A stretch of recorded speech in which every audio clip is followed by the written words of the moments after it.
It's interesting.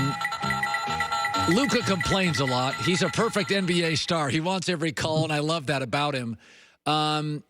I hear stories about a Porzingis trade. Luka's going nowhere. He's Dirk Nowitzki, maybe better. He's there for 20 years. How do you compliment him, Marc, for the next 5 to 7 years? What does he need around him to elevate him, to maybe solve some of his issues? What is number 2 after him?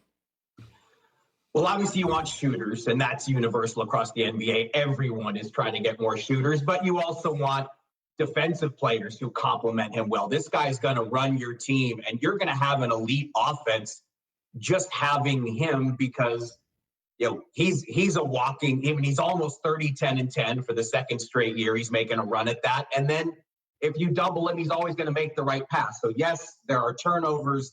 Yes, his body language gets critiqued. Yes, as you noted, he does complain to the referees too much. And he'll be the first to tell you that that's an area he needs to improve in. But look, the Mavs came into this season saying defense is our priority, and they're down around 25th in the league. The defense has been awful, and that's been one of their major issues. But if you get shooters and a rim runner around him, he's going to make your offense look really good. It's interesting, Marc, we've been saying this. The Boston Celtics feel like the Green Bay Packers. They draft well, they're frugal, they're patient, they develop players, they get the young, smart coach, but they don't really go for it. And the league increasingly is a go-for-it league like the NFL is, and Tampa Bay got Tom all these weapons.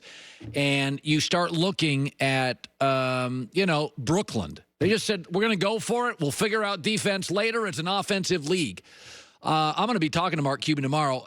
Cuban is a go-for-it guy in his business. There is a sense you need a second star. And I've asked this question, and I've never figured it out. If I was an NBA free agent, Dallas would be incredibly attractive.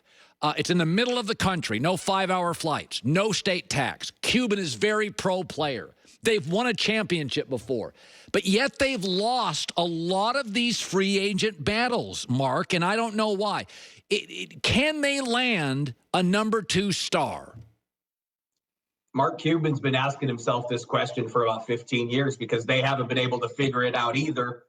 And that's why you see all of their big splashes are always through trades. When they made the Porzingis trade, they saw an opportunity to get him before Porzingis was going to be a restricted free agent. They were going to go after him in free agency, but they know their free agent track record isn't good. And so they saw a chance. Let's get him now, even though maybe it's going to cost us more. Get him now. Now, Porzingis has to be a lot more consistent. If Porzingis is playing like the guy we saw in the bubble, the Mavericks might have their second star or a very good third star and be a lot closer to title contention. This team is supposed to be in the mix for the number 4 seed in the West. Now, COVID was a factor. 4 of their most important players have missed 9 games or more. So the Mavericks are up there on the list of teams that have been disrupted by COVID, but the defense hasn't been there. Porzingis has made a bumpy recovery, we'll say at best, from his most recent knee surgery.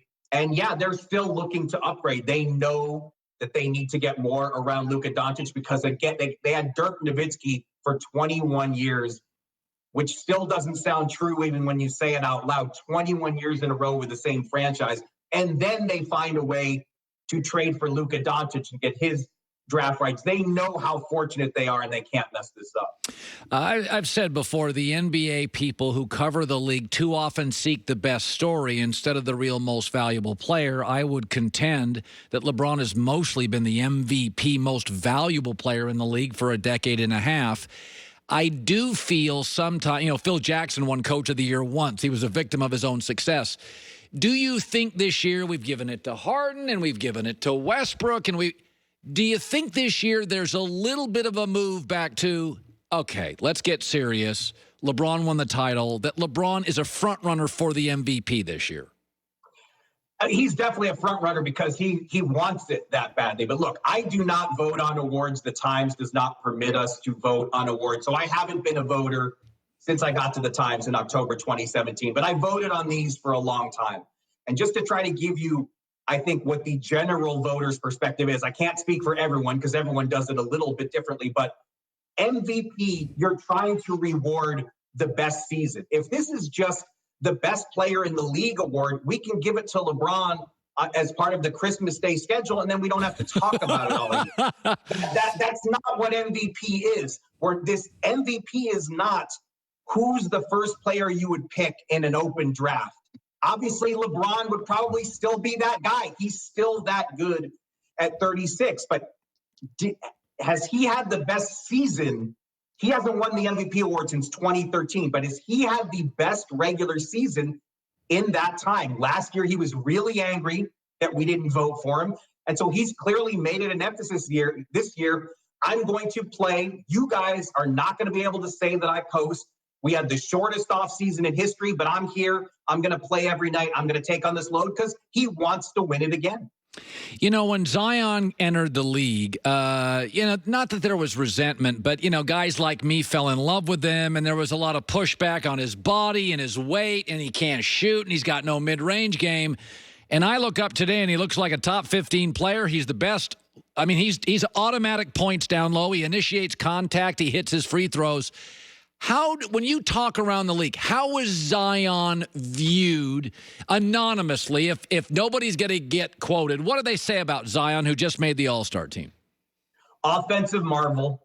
I mean, now that he's incorporating playmaking into his game, I mean, he's just become even harder to deal with. I mean, he is, just a monster offensively. There's no doubt about it. But defensively, still learning the NBA game, to put it charitably.